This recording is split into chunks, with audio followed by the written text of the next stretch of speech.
حضرت عبداللہ بن خبیب رضی اللہ عنہ نے فرمایا کہ میں مکہ مکرمہ کے راستے میں رسول اللہ صلی اللہ علیہ وآلہ وسلم کے ساتھ تھا۔ مجھے رسول اللہ صلی اللہ علیہ وآلہ وسلم کے ساتھ کچھ خلوت نصیب ہوئی تو میں آپ کے قریب ہو گیا۔ آپ نے فرمایا پڑھ۔ میں نے عرض کی کیا پڑھوں؟ آپ نے فرمایا تو قل اعوذ برب الفلق آخر سورت تک پڑھا کر، پھر سورہ قل اعوذ برب الناس آخر سورت تک پڑھا کر۔ پھر فرمایا کسی انسان نے ان دو صورتوں سے افضل کلام کے ساتھ اللہ تعالیٰ کی پناہ حاصل نہیں کی۔ سنن نسائی حدیث نمبر 5431۔ حضرت عقبہ بن عامر رضی اللہ عنہ نے فرمایا کہ نبی اکرم صلی اللہ علیہ وآلہ وسلم کو ایک سفید خچر بطور تحفہ پیش کیا گیا۔ آپ اس پر سوار ہوئے اور عقبہ اس کی لگام پکڑ کر آگے آگے چلنے لگا۔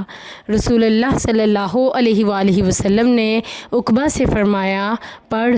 اس نے عرض کیا اے اللہ کے رسول کیا پڑھوں؟ آپ نے فرمایا پڑھ قل اعوذ برب الفلق من شر ما خلق۔ آپ نے مجھ پر پوری سورت پڑھی حتیٰ کہ میں نے بھی پڑھی۔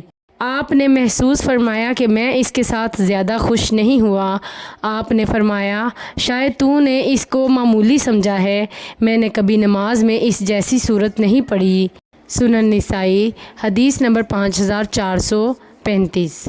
حضرت عبداللہ رضی اللہ عنہ سے مروی ہے کہ ایک رات ہلکی سی بارش ہوئی، سخت اندھیرا تھا۔ ہم انتظار میں تھے کہ رسول اللہ صلی اللہ علیہ وآلہ وسلم تشریف لائیں اور نماز پڑھائیں۔ پھر رسول اللہ صلی اللہ علیہ وآلہ وسلم نماز کے لیے تشریف لائے اور مجھے فرمایا پڑھ۔ میں نے کہا کیا پڑھوں؟ آپ نے فرمایا سورہ قل هو اللہ احد اور معوذتین صبح و شام 3 دفعہ پڑھا کر، تجھے ہر مصیبت میں کفایت کریں گی۔ سنن نسائی حدیث نمبر 5430۔